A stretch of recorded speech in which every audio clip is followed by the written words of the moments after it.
Bonjour, voici la capsule numéro 2. Cette fois-ci, elle va porter sur la soustraction des nombres entiers. Dans la capsule précédente, vous aviez vu l'addition des nombres entiers.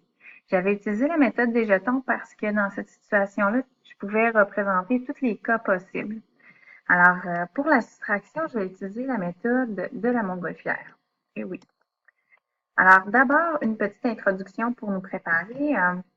Quand vous allez rencontrer le symbole suivant, ce sont en fait l'équivalent de souffle qu'on met dans la montgolfière. Donc, si on ajoute de l'air, ça va nous aider à faire monter la montgolfière vers le haut. Sur notre droite numérique, on va donc le représenter par une flèche vers le haut et on va associer dans notre addition à un nombre positif. Lorsqu'on va rencontrer les sacs de sable, ce sont des sacs qu'on ajoute à la nacelle de la montgolfière. Évidemment, on ajoute du poids, on ajoute des masses en fait, et ça va faire descendre la montgolfière vers le bas. Donc, sur notre droite numérique, ce sera représenté par un déplacement vers le bas. Et dans notre addition, associé à un nombre négatif. Premier exemple, une soustraction très simple, en fait, pour nous permettre de s'approprier la méthode de la montgolfière. D'abord, le premier terme de la soustraction étant la position initiale de notre montgolfière. On soustrait un nombre positif, c'est-à-dire qu'on soustrait des souffles. On enlève de l'air dans notre montgolfière. On enlève 3 bouffées d'air, ce qui fait descendre la montgolfière vers le bas.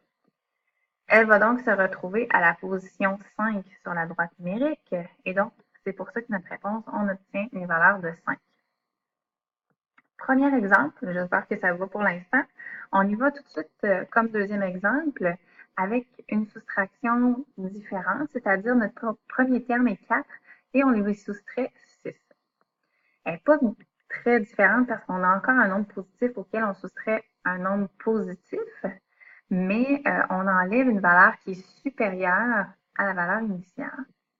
Notre montgolfière est à la position numéro 4. On lui enlève 6 souffles, donc 6 bouffées d'air. Nos déplacements vont se faire vers le bas puisqu'on enlève de l'air et notre montgolfière va se retrouver à la position -2 cette fois-ci.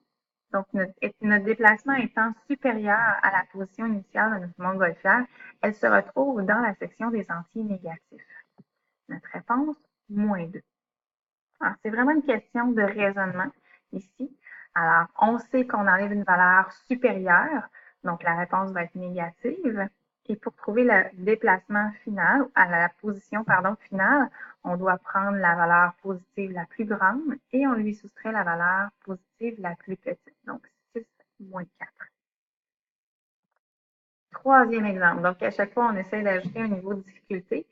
La situation est différente. Cette fois-ci, notre montgolfière part à une position négative, à une valeur négative, et on lui soustrait une valeur positive. Une valeur positive signifie qu'on lui enlève des bouffées d'air.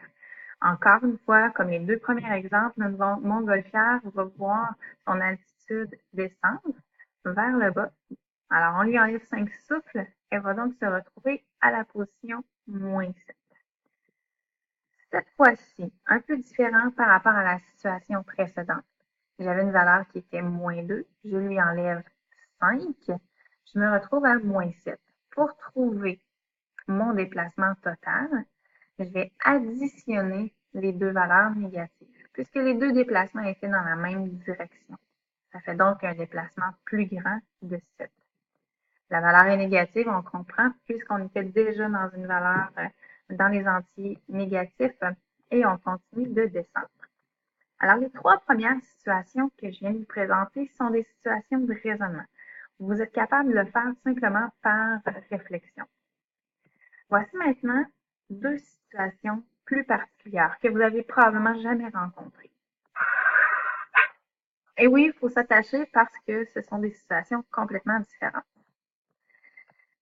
La première des deux, j'ai une valeur positive, la position de ma montgolfière. Je lui enlève une valeur négative. La raison pour laquelle je vous dis que c'est une situation particulière, c'est que dans la vie courante, on ne peut pas enlever quelque chose qui n'existe pas, une valeur qu'on n'a pas. Alors ici, ça se représente très bien comme situation. On lui enlève 4 sacs de sable. Si j'enlève 4 sacs de sable à la montgolfière, ça va lui permettre de monter en altitude. altitude. Donc, elle va être plus légère. Elle va monter de 4 positions vers le haut. On va donc retrouver notre montgolfière à la position 9 sur notre droite numérique. Quand même assez particulier, quelque chose que vous n'avez pas encore rencontré. On commence avec une valeur de 5 et on se retrouve à la fin à une position qui est supérieure. Mais pourtant, on est en train de soustraire quelque chose, on est en train de soustraire une quantité. Donc là, ça te permet peut-être de commencer à comprendre le principe du fait de soustraire une valeur négative. Deuxième exemple, c'est le dernier cas possible. J'ai une valeur négative auquel je soustrais une deuxième valeur négative. Ma montgolfière est à la position numéro 5, moins 5. Je lui enlève à ma montgolfière 3 sacs de sable. La valeur étant négative, me dit que je dois enlever des sacs de sable. Encore une fois, en enlevant des sacs de sable, ça va permettre à ma montgolfière d'être plus légère et de monter en altitude. Elle va donc se retrouver à la position moins 2 sur la droite numérique. Je pars avec un déplacement à une position qui était de moins 5 et je me trouve à une position supérieure. Alors, on peut comprendre que le fait d'enlever une valeur négative invite tout simplement notre montgolfière à monter en altitude. Je te laisse sur une question, alors qui est la suivante. Comment pourrais-tu écrire autrement les opérations effectuées dans les deux dernières diapositives? Donc, la première, c'était 5 moins 4. Donc, comment on pourrait traduire cette expression-là d'une façon différente et plus simple, en fait? Et comment on pourrait traduire moins 5 moins 3? Et oui, tu as sûrement prédit, dans le fond, le bon résultat. Alors, 5 plus 4. Donc, les deux signes négatifs se traduisent par une valeur positive, tandis que dans la dernière situation, on transforme les deux chiffres, les deux signes négatifs du centre en une addition. Le premier terme reste toujours négatif, mais puisqu'on a vu précédemment l'addition des nombres entiers, je suis confiante que tu es capable de faire et de résoudre, en fond, cette situation. C'est ce qui conclut, dans le fond, tous les cas possibles de la soustraction d'entiers négatifs et positifs. Alors maintenant, il est temps que tu aies exercé, dans le fond, dans tes notes de cours, tu peux aller t'exercer en faisant référence simplement à la méthode de la montgolfière. Alors, bon travail!